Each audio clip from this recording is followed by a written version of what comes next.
Yo, what's up? This is Sarah, and welcome back to my channel where I like to talk about all things spooky, scary, and have a little bit of fun. Today on the channel, we are going to be talking about all 6 scare zones coming to Halloween Horror Nights over at Universal Studios Orlando. And yes, you heard me right, guys, we got 6 scare zones coming this year, with 4 of them being our traditional scare zones and 2 of them being new street experiences. What does that mean? What exactly are we expecting to see out of these new scare zones? We've got construction updates, inside information on the houses, some really solid speculation on what's still to come, and so much more to discuss today. With so much to go over and 6 scare zones to completely explain for you guys, I think we might just want to hop on into it. Let's see what Halloween Horror Nights has in store for us over in Orlando this year. Scare zone construction has officially started, and we are already seeing some really cool props and set pieces littered throughout the park. There's so much to talk about today. There's so much cool stuff going on over at Universal. The first scare zone announced for this year would be the Origins of Horror. Enter a decaying conservatory of twisted vines where artists carve tributes to Halloween Horror Nights 34. Here you'll encounter monstrous crows, gargoyles, and more. It was explained to us earlier this year at a press conference at Spooky Empire that everything in this event, the entire thing, would be connected throughout of it through this conservatory. This conservatory is the very place that we've seen throughout all of the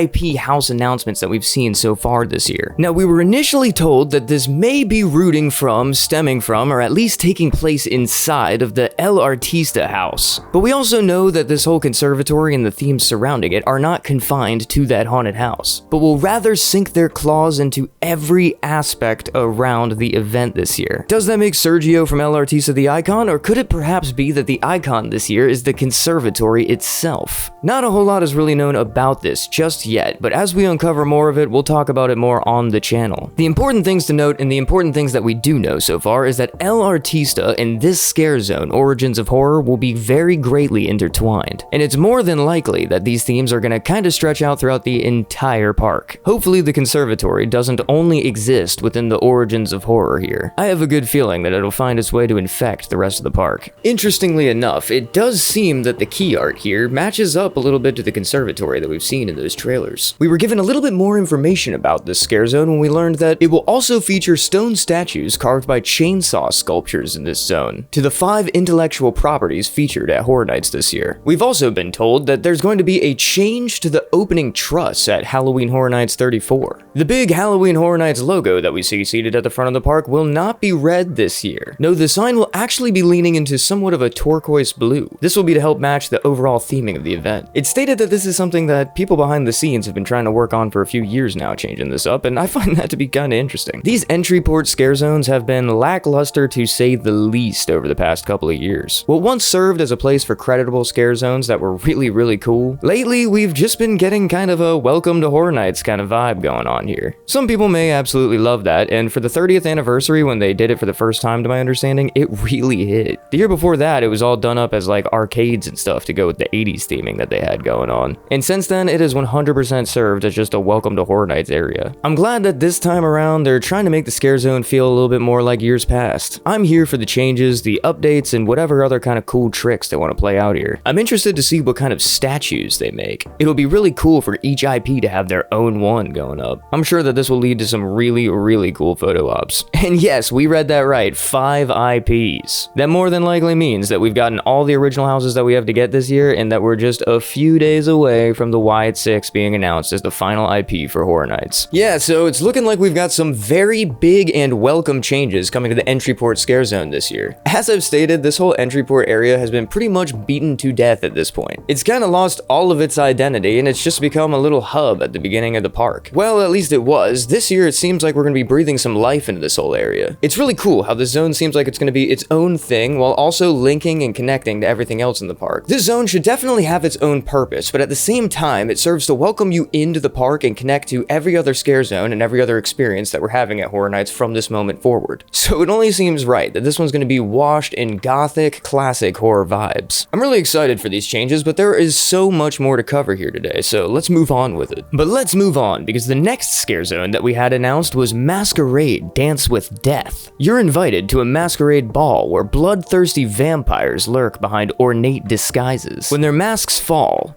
you'll become their prey. And just like in Origins of Horror's key art, we see that conservatory kinda highlighted here. Oddly enough though, this would be the last time that we'll see that appearing in any of the key art for anything at all. Does that mean that this is as far as the conservatory stretches, or are we thinking a little bit too into that? I don't know, we'll just have to wait and see. This scare zone sounds really cool and like a lot of fun to me. Interesting that they brought back the vampires without doing the whole vamp era thing that they've done in years past, you know? But okay, we're trying to keep it fresh and interesting, so let's see where we take vampires this time around. A masquerade ball, where the vampires lurk behind disguises. This opens up a lot of doors and a lot of possibilities here. We could see all kinds of really cool masquerade outfits created by these vampires, and who knows what kind of years they'll take place from. Like, will this be a classic, vintage, almost Victorian dance party? Or could this possibly take place in modern day? Will we see characters, costumes, and ideas that span across all decades of time? They are vampires after all. Maybe some of them were from those Victorian eras, maybe this takes place in modern day, but maybe they'll bring some of that to the party, you know what I'm saying? The possibilities with this one are just truly endless. It'll be really cool to see how the Horror Nights team pulls off vampires this time around. But even though this scare zone wasn't slapped with a decade, maybe that was because they already put one on a different scare zone we'd be getting this year. That's right, Mutations Toxic Twenties would be the third scare zone announced this year. In a 1920s neighborhood, a BuzzCon truck with radioactive cargo crashes into a mobster getaway car, sending the city into toxic pandemonium. Well, it sounds like 1920s New York is getting the whole mutant takeover treatment. Seems like this is going to be the theme of this video today, but again, possibilities are endless. When it comes to mutant and mutated creatures, you could do all kinds of designs for monsters. I'm sure that most of these mobsters will be displaying a lot of their more human qualities, but we could be seeing some straight up monsters in the mix. Who knows what horrible, disgusting, demented, and twisted creatures could be coming out of this sludge. This is such a wacky and fun idea for a scare zone. I really think that this is going to be cool. There's a lot of room for error, there's a lot of wiggle room for success, and we'll just have to see how it turns out. Our fourth scare zone announcement this year came with the Cat Lady of Crooked Lane. Travel down a spooky winding path to a mysterious house where trick-or-treaters are transformed into feral felines. Be careful, or you'll be next. Now, I can't be the only one here that's getting some major sweets kind of vibes from this. Could just be because we're talking about kids and trick-or-treating on Halloween night, but come on, that's the best type of nostalgia and vibe that you can cram into a Horror Night scare zone. Be it the major sweets, be it trick-or-treat, or be it Cat Lady of Crooked Lane, I'm sure that all of these cool Halloween night trick-or-treater based ideas are just gonna hit. It's honestly just the best way to make you feel like you've been teleported to Halloween night.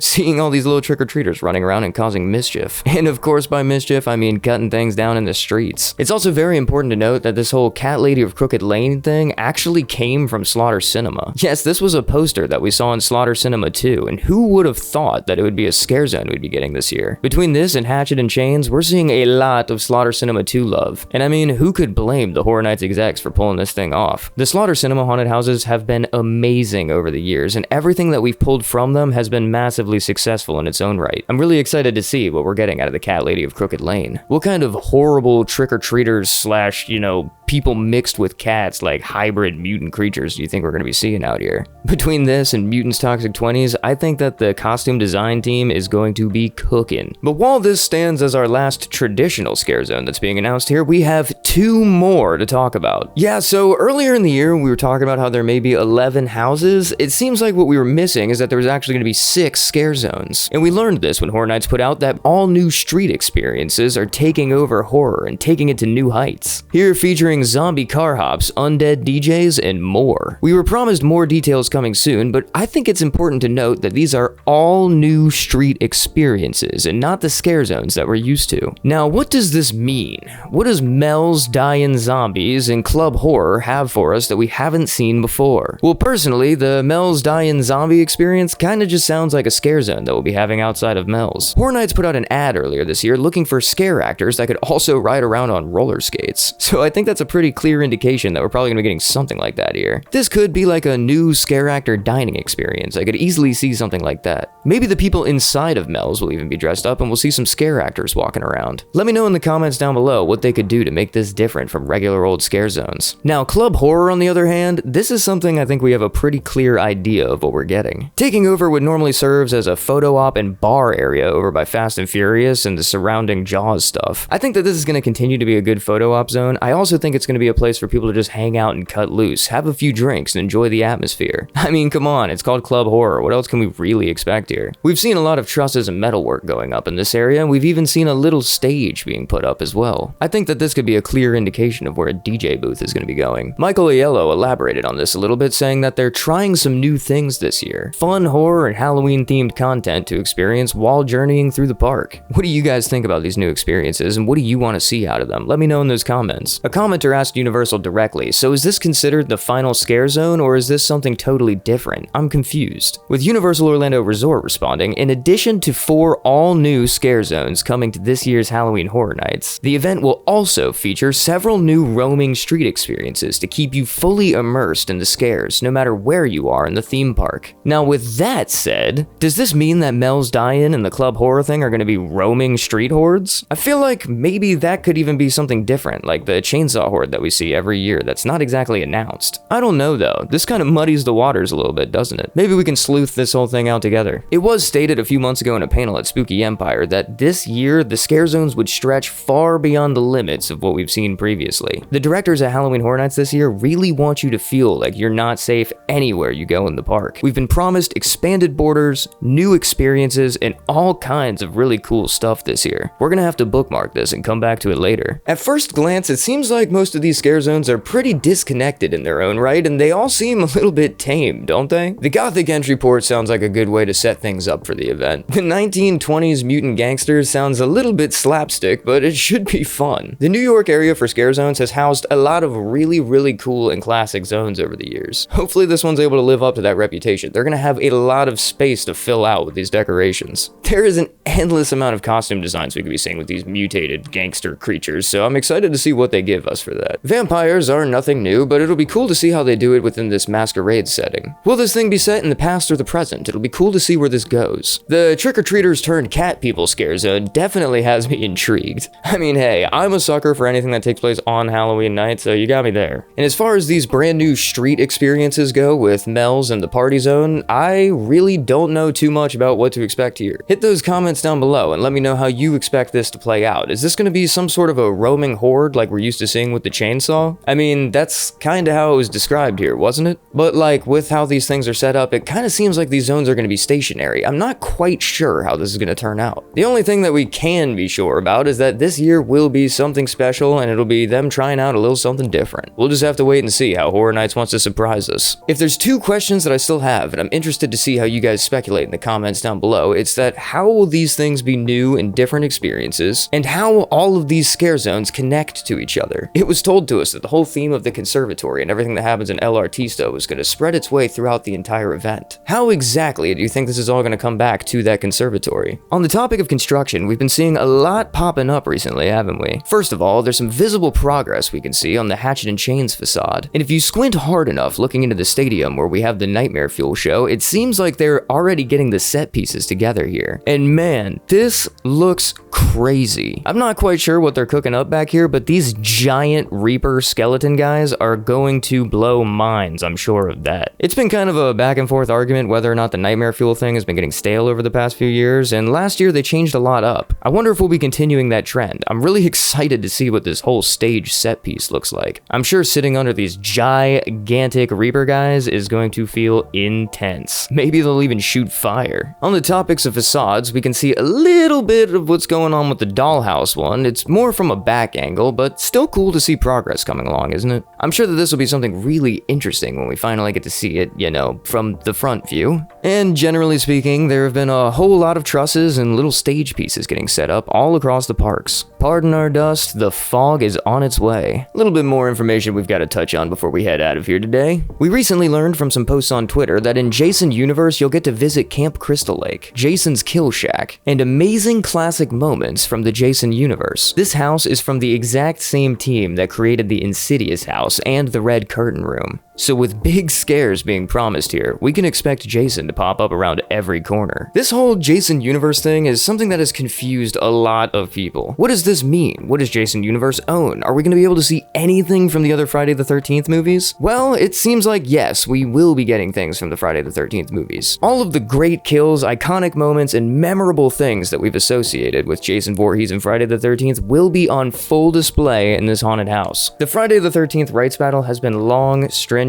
and honestly is so hard to follow. I do not blame anybody for not being able to understand what's happening here with this. But though the name Friday the 13th cannot be used here, the lore, the mythos of Jason Voorhees is 100% in the DNA of the Jason universe. If you think this is going to be we have Jason at home, just a bunch of generic scenes set up, then trust me, you are in for a wild surprise. We might as well be calling this the Friday the 13th house because that's what it is. Speaking of slasher horror IPs, we also learned that the Terrifier house will feature every single iconic kill that art has created. And throughout the house, you will have tons of blood dumped all over you. Now, we were told that this was going to be the goriest house that we've ever seen at Horror Nights before. Many of us wondered what this means. How could they do this? We've seen many gory houses at Horror Nights before, and also, like, the kills from Terrifier are just so bonkers, insane, and intense. How much of that would they truly feel comfortable touching? Well, sounds like we're getting all of it, doesn't it? Tons of blood dumped all over you kind of gives me the vibe that we're gonna be walking through this thing as if we're going to a Gwar concert. Are they really gonna dump blood on people, ruining their brand new Horror Nights merch? Probably not. We'll probably get some red lights and some water sprayed on us. But man, I think that this is going to be really, really intense. This is going to be a really fun experience. One thing that people have been debating is whether or not this will be an 18+ house, because a lot of these iconic kills that they're talking about here include nudity in one form or another. And I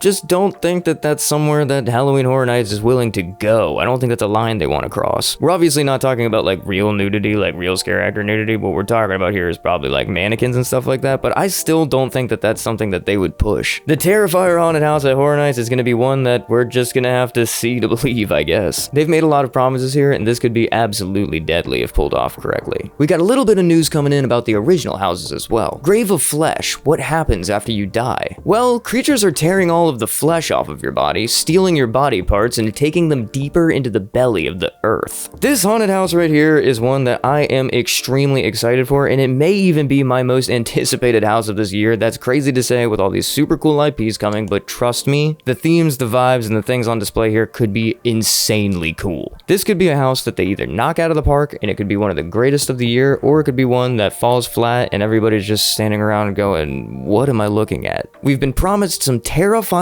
man-eating creatures that are going to take us down the river of Styx all the way to the afterlife. This is conceptually insane, guys. There's truly no telling what this is going to be like, and even the key art here doesn't really show us too much. We see a graveyard, we see a bunch of ghouls, and we see some kind of insane monster coming out of the dirt. But from all descriptions, intents, and purposes here, this is not going to be a graveyard haunted house by any means. It sounds like this haunted house is going to be based off of the travel into the afterlife, and just about whatever kind of horrible journey it takes to get over to wherever you're going to. We also learned a little bit about Dolls, Let's Play Dead, stating that it kind of checks the comedy box. The house follows Lila, a sadistic little girl who likes to torture and terrify, as well as rip apart her dollies. In this house, we are but the size of her tortured, tormented, and disgusting little dolls. Man, this sounds like the twisted flip side of Toy Story, doesn't it? With us just being the size of the dolls, I can imagine so many cool costumes, creatures, and monsters to pop out us around every corner. I mean, we'll probably see some super twisted, ripped apart, and Frankenstein-looking dolls. And with everything that's been said, come on, there's gotta be some part where we see this giant girl playing with the dolls, right? There could be some really cool puppets in this thing. When speaking about Hatchet and Chains, the user wrote that the haunted house is being set in an Old West cowtown which has been taken over by demons from Hell's Well. They kill people by climbing into their bodies and burn them from the inside out. Within this house, we'll be treated to a lot of things, but one thing that is being promised is that we'll see a demon coming out of a human's face. HHN's Demon Bounty Hunters was a fan favorite room within Slaughter Cinema 2, and a lot of people are very excited to see this coming to fruition. The Slaughter Cinema houses of old have all spawned their own haunted house franchises from them, and they've all absolutely done well and hit. HHN is just another name to add to that list of extremely successful Slaughter Cinema properties. This house is going to be slapstick, it's going to be fun, it's going to be cool, and it's going to be scary. If you're a fan of the Horror Nights originals, you already know what to expect out of this one. The last thing that we get to touch on today is that there will be some new photo ops returning to the hotels around Universal Resort. To clarify on photo ops, hotels will have these in the North Campus, so studios and islands. I believe this means that the Epic hotels probably aren't going to be getting any kind of experience. They're brand new and they don't need things like that to draw people in. Also, it's confirmed that the Tribute Store is back, but with no other details given about it. Of course the Tribute Store's back, right? What does this mean, no more details are given about it? Well, there's been a lot of rumor and speculation that it may be moved around this year, possibly to the Palace Arcade, or even to the other area where we've seen Tribute Stores pop up in the past. With the removal, rebuilding, renovation, whatever you want to call it, of Rip Ride Rockit, it seems like this whole area over here could be mighty congested, and we might have to figure some stuff out for Horror Nights. How do you think the removal of Rip Ride Rockit will affect Halloween Horror Nights this year? Man, this is going to be a super year for Halloween Horror Nights, I tell you. The IPs that are coming are so insane, off the wall, all over the place, but like good. There's a little bit of something for everybody, and I think there's something for a lot of people to be happy about and excited for here. But even if you aren't excited for those IPs, these originals are all so cool, man. It's clear that Michael Aiello is back because there is so much life going on over at Horror Nights right now. Personally, I think I'm most excited for Grave of Flesh and The Doll's House. Both of these original houses sound so cool to me, and I feel like there's so much that they can do inside of them. But what houses or Scare Zone are you guys most excited for this year? And overall, how are you guys feeling about the event so far? Let me know in those comments down below. I'm sure that any day now we will be getting more information on the Wyatt 6 and Five Nights at Freddy's and how they'll be involved in this event this year. And when they do finally announce those things, we'll be right back here on the channel to talk about them. And don't you guys worry, even though speculation season's almost over, I've still got so much Horror Nights content to upload over here on the channel. We still got a long way to go before we're done here. We've got Halloween Horror Nights homework where we've got to study through these IPs and learn about everything that could be coming in these houses. And we've still got a lot of construction and lore updates to cover as we get closer to the event. And even as the event continues on, I'm sure we'll be finding out more lore to be adding over here on the channel. Be sure to like, comment, and subscribe for more content just like this. I've got hours of awesome horror content over on my channel, so be sure to browse my catalog. You'll probably find some other things you like. And if you really enjoy it, be sure to send it over to a friend you think might enjoy it too. I've been Elder Terror, and whether your day's been going good or bad today, I hope it gets better.